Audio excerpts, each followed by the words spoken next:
desenvolvido ao longo da semana, o Instituto diretamente, alguns parceiros também que nos apoiam diretamente aí nessas ações. Como marco inicial, na segunda-feira nós tivemos a edição de um decreto regulamentando a nova Lei Geral de Licenciamento do Estado do Paraná. Era uma demanda muito grande aí do setor empresarial, e na segunda-feira a gente fez o lançamento desse decreto como marco inicial para dar início aí às ações da Semana do Meio Ambiente. No dia de ontem, nós começamos a Rota da Conscientização. É um projeto que pessoalmente, assim, eu tenho um orgulho muito grande da gente estar conseguindo levar isso adiante. O prefeito Silvio Barros nos incentiva constantemente a atuar na parte de educação ambiental, e o próprio prefeito fala muito da questão que nós precisamos discutir a gestão de resíduo. A Rota da Conscientização, ele visa levar os alunos da rede municipal de ensino no contraturno numa atividade de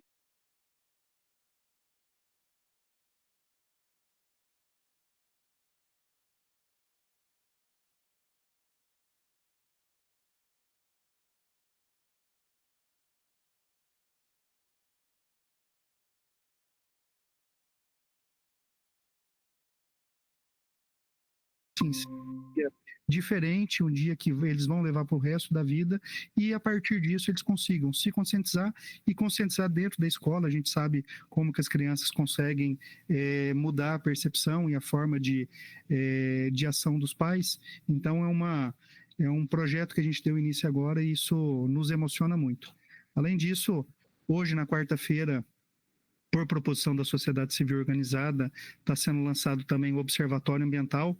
É uma proposta da criação de uma entidade que atua no controle social. A cidade de Maringá, ela é referência na sociedade civil organizada e é referência em sustentabilidade. E a gente, enquanto instituto, apoiando essa ação, a gente entende que as políticas públicas tendo esse controle social, a gente sabe que teremos aí uma cidade cada vez melhor e políticas públicas cada vez melhor elaborada e melhor desempenhada, seja diretamente pelos órgãos públicos, como também pelo terceiro setor. E amanhã, no Dia Mundial do Meio Ambiente, a gente aí tem duas ações. Na parte da manhã, nós vamos fazer uma mesa redonda, contando com a participação do promotor de justiça, o doutor Nivaldo, o Instituto, a Secretaria de Limpeza Urbana, e também a empresa que opera o aterro, também com tema central de gestão de resíduo, mas aí agora não para crianças, mas também mais para o setor técnico, para os adultos. E a nossa intenção é falar um pouquinho do dia a dia, das dificuldades e desafios da parte de gestão de resíduos, seja por parte da promotoria, seja por parte do Instituto, através dos processos de licenciamento, e também por parte da Secretaria de Limpeza. A gente tem aí, o Wagner tem desempenhado um papel fundamental nesses primeiros meses de serviço. A gente está com diversas frentes, diversas demandas, e a parte de gestão de resíduos é uma que está à frente da secretaria dele do ponto de vista operacional, e nós temos também a parte do Instituto do ponto de vista da relação com o setor empresarial. Então, a gente acredita que nesse primeiro momento, levar essas informações, levar inclusive algumas curiosidades do dia a dia, muitas coisas que acontecem no desenrolar do dia que talvez a população passe despercebida, e a gente acha que é o momento oportuno da gente levar essa conscientização. E na sexta-feira nós encerramos a semana e nós pensamos no evento voltado para os servidores do próprio Instituto. A gente muitas vezes acaba fazendo muita coisa da porta para fora, e a gente parar um pouco também para fazer uma reflexão com os nossos servidores, que eles estão à frente das políticas públicas. Então a gente fez uma programação para fechar a semana com os servidores, e com isso a gente marca aí essa primeira semana do meio ambiente da gestão do Silvio Barros. Que legal. E, secretário, o senhor citou vários pontos. O primeiro do licenciamento, eu lembro que numa entrevista anterior o senhor falou que era um dos maiores desafios, né? Queria desburocratizar o licenciamento, e agora com essa nova lei, como que está? Isso, a gente lançou...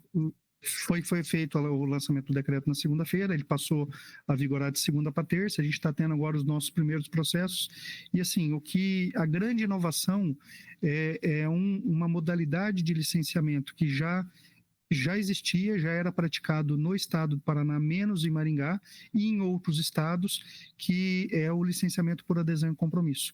Licenciamento e adesão e compromisso é uma modalidade que nós temos aí uma agilidade do ponto de vista de processo, mas garantindo a segurança jurídica e o respeito técnico aos procedimentos. Então, nós entendemos com essa modalidade que não era aplicada até então, a gente vai conseguir dar uma celeridade muito maior, buscar com que as empresas venham se regularizar, porque também é algo que no nosso dia a dia a gente inevitavelmente acaba vendo que as pessoas muitas vezes tinham receio de procurar o próprio órgão para fins de regularização, com medo de se iniciar esse processo talvez levar um tempo muito grande para se concluir. Então, essa é a grande inovação do ponto de vista do processo, mas é importante a gente destacar que não é uma inovação por inovação. A gente está alinhando com o que o Estado já vem fazendo.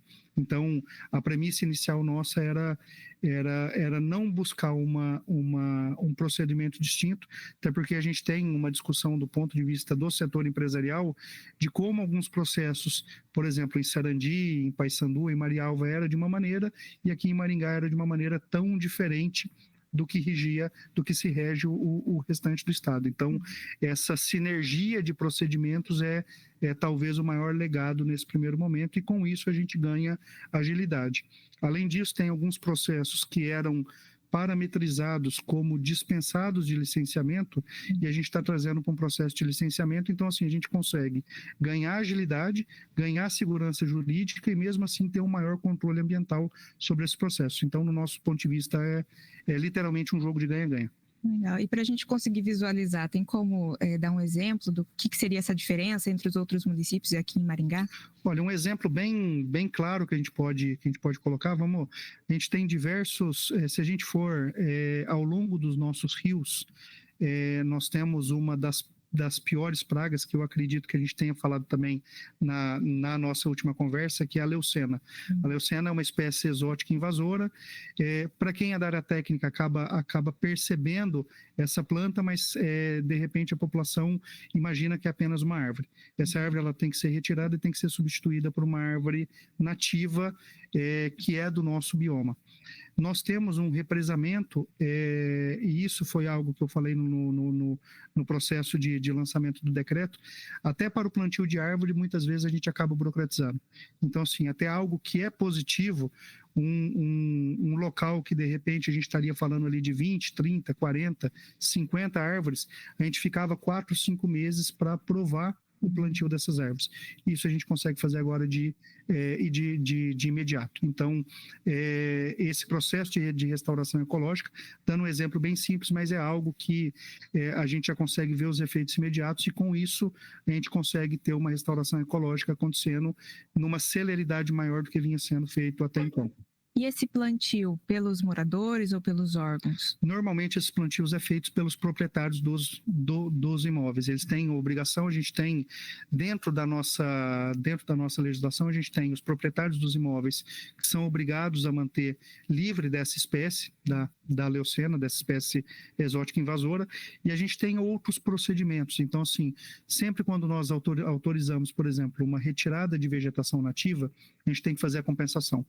Existe uma legislação municipal que fala que para cada apartamento produzido, nós temos que plantar 2 árvores. Então, assim, a gente tem um estoque de árvores a serem plantadas e nem sempre a gente consegue dar vazão por conta da burocracia, inclusive para fins desse plantio. Então, a gente tem áreas privadas, áreas públicas, e a gente vai ver aí ao longo do tempo essa mudança acontecer.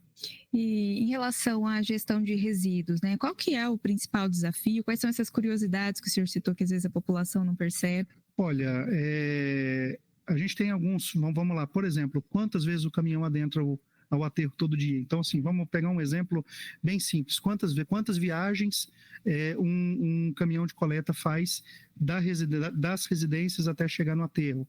Ou quantas vezes um servidor sobe e desce do caminhão para realizar esse serviço? Dificuldades operacionais do dia a dia do servidor, como, por exemplo, em conversa com o secretário Wagner, por exemplo, o servidor relatando dificuldade para pegar o resíduo porque ele tem um peso. Nós temos lugar que a coleta containerizada, mas nós temos coleta que é feito na mão. Então, assim, tudo isso ao longo do tempo, ele gera um quantitativo que às vezes passa despercebido pela população. E levarmos essas informações é interessante. do ponto de vista da gestão e fiscalização da parte do Instituto. Então, assim, nós temos diversos pontos na cidade que, infelizmente, a gente ainda tem kart irregular.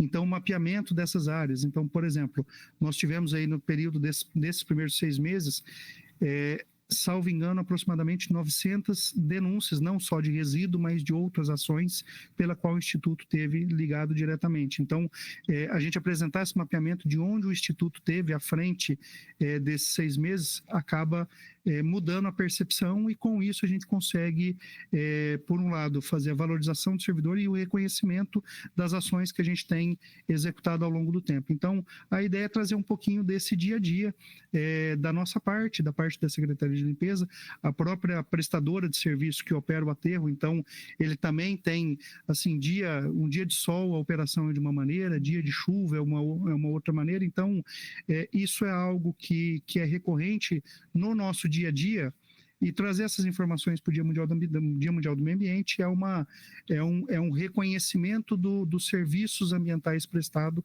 por todos esses atores. E o senhor tem esses dados de quantas vezes o caminhão vai até o aterro? Amanhã nós falaremos. Tudo bem. E, secretário, quando a gente fala de meio ambiente, tirando esses pontos, né, que o senhor já citou, o que Maringá precisa avançar? Olha, eu vou voltar à questão do aterro. O aterro, nós temos hoje uma operação de destinação final de aterro, que é uma operação de engenharia muito bem operada. Mas a própria legislação fala que o aterro é a última opção e não a primeira. Então, a legislação ela deixa bem claro que nós precisamos não gerar, reutilizar, reciclar.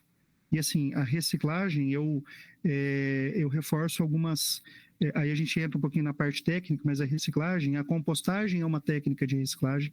Então, assim, a reciclagem é quando eu pego um material e transformo físico-química em um outro produto. Então, a compostagem é uma forma de reciclagem, a geração de gás para a produção de energia, por exemplo, é uma forma de reciclagem, e a própria legislação fala da reciclagem energética. Então, a gente tem diversas operações necessárias para que o aterro, de fato, seja utilizado o mínimo possível.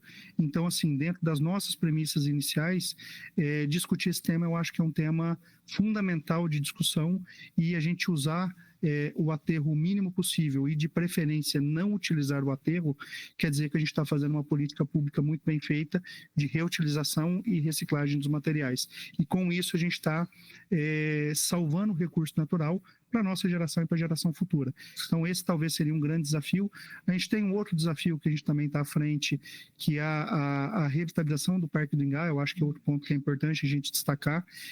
Nós começamos aí algumas ações, a gente está com algumas obras acontecendo ali dentro do parque, a obra de infraestrutura do ponto de vista do sistema de drenagem que vai captar água para a água até o lago.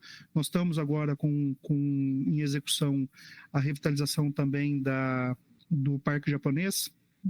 Estamos com o nosso plano diretor de revitalização, a gente está concluindo com a nossa equipe interna, então, para a gente conseguir planejar as nossas ações de uma maneira mais eficiente. Por uma outra vertente, do ponto de vista de imagem do parque, algo que também nos orgulha muito, a gente lançou a nossa nova logomarca e a nossa comunicação visual como uma forma de fazer uma percepção de valor com relação ao parque. A gente ter uma identidade visual própria é algo que também auxilia nessa reestruturação. Nós tivemos aí a presença do secretário de Estado, o Rafael Greca, participando desse evento. Inclusive ele sugeriu o nome que acabou sendo acatado por todos, da Celeste, a nossa mascote, a nossa gralha picaça, que é um animal que sempre que você adentra o parque você acaba vendo, e ela virou a nossa referência tanto do ponto de vista de comunicação visual como presencial. Então é outro ponto que nos orgulha muito, e a gente está com essas ações aí para que a área ambiental seja efetivamente o nosso maior ativo dentro da cidade. Bacana. Secretário, da última vez nós também falamos sobre a questão do mau cheiro. Vira e mexe, a gente recebe alguma reclamação em relação a isso. Avançou em relação às denúncias? Porque é uma coisa difícil de mapear, né? O senhor tinha comentado. Exatamente. Isso também seria um ponto que nós vamos discutir amanhã. A gente teve dois essas ações com relação a mau cheiro, existe alguns ciclos. Normalmente esses ciclos são vinculados a ocorrências específicas. Existem alguns locais que são locais já de ponto que são recorrentes. Então a gente tem na região da Zona 6 tem uma fonte relativamente constante de reclamação. Na Zona Norte é uma outra situação. São eventos esporádicos. Normalmente, quando acontece, a gente tem um pico. Muitas vezes é por uma questão ou de alguma mudança de processo produtivo dentro dos processos industriais, ou por conta de uma inversão térmica, que também é algo que acaba sendo muito, muito recorrente. Nos últimos dias, nós não tivemos aí nenhum grande evento, mas é algo que a gente está sempre em monitoramento. A gente reforça que sempre quando tiver alguma percepção de odor, 156 tem um item específico com relação a isso, e quanto mais informações, a gente volta a frisar, quanto mais informações, e 156 não só para a parte de odor, mas do ponto de vista de auxílio da população na fiscalização, sempre que tiver alguém jogando lixo, alguma coisa, quanto mais informações tiver, melhor é. Vou dar um exemplo muito claro de algo que a gente mudou em termos de procedimento de 156 nos últimos tempos, de uso de inteligência artificial. Então, nós conseguimos aí nos últimos meses, com a utilização de inteligência artificial, fazer melhoria de tratamento de imagem, buscar combinação de resultados, por exemplo, de placa, para conseguir achar o proprietário. Então, assim, a gente está usando um pouquinho de inteligência de fiscalização para que a gente melhore os resultados das nossas ações.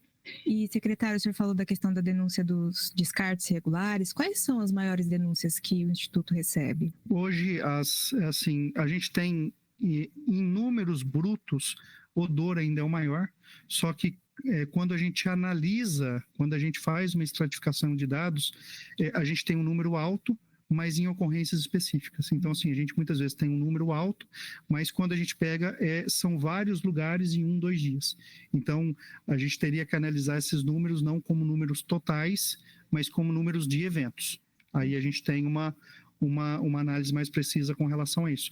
A gente tem aí grandes incidências, infelizmente, com relação a corte de árvore, é uma demanda grande, e resíduo é a nossa maior demanda. A gente, infelizmente, tem vários pontos e aí a gente reforça a questão de trazer esses números para a população como um todo. Há um trabalho em equipe da Secretaria de Limpeza com o Instituto. A Secretaria de Limpeza faz a limpeza. Infelizmente, a gente acaba tendo uma reincidência muito grande em alguns pontos. Então, assim, recurso público sendo desperdiçado, poluição acontecendo, falta de conscientização, insegurança dos vizinhos. Existem riscos acessórios, como, por exemplo, animais peçonhentos, ou a questão o mau gerenciamento de resíduo também acaba ocorrendo em aumento aí em questão de dengue. Então, a gente tem vários problemas associados à gestão inadequada de resíduo, por isso que a gente pensou como um tema central para esse ano. E, secretário, mais algum projeto que a Secretaria prevê aí para os próximos meses, além desses da semana? Olha, nós estamos aí com algumas ações no forno, falando aqui em primeira mão. A nossa intenção é que nos próximos dias ou no próximo mês, já que a gente está numa ação aí bem intensiva, de lançar um hackathon de educação ambiental. A gente, algo que já estava no nosso planejamento, a educação ambiental a gente tem que entender como elemento central, e trazermos pessoas de fora, quanto mais gente discutindo esse assunto. Então, é algo que está no nosso planejamento futuro, a gente trazer um hackathon de educação ambiental voltado à produção de games, para que a gente possa levar interatividade e educação para as crianças. É algo que está aí no nosso pensamento, no nosso planejamento, e algo que a gente vem discutindo, já discutimos dentro do Conselho de Meio Ambiente, que seria a proposição de um sistema agroflorestal. É uma uma técnica, um procedimento diferenciado de plantio de espécies nativas consorciadas a frutíferas em alguns lugares de fundo de vale, para que a gente possa transformar os nossos fundos de vale não só em áreas com vegetação nativa, mas também como um grande pomar urbano. Então é algo que está no nosso planejamento, a gente espera deflagrar esses projetos no futuro breve. Bacana. E alguma dessas ações da semana, amanhã, sexta-feira, são abertas à população? Amanhã de manhã, a ação ela é aberta a toda a população. Fica o convite a todos que queiram se inteirar do tema. Na parte da tarde, nós teremos um plantio simbólico com o pessoal da UEM na universidade, que é outra ação também.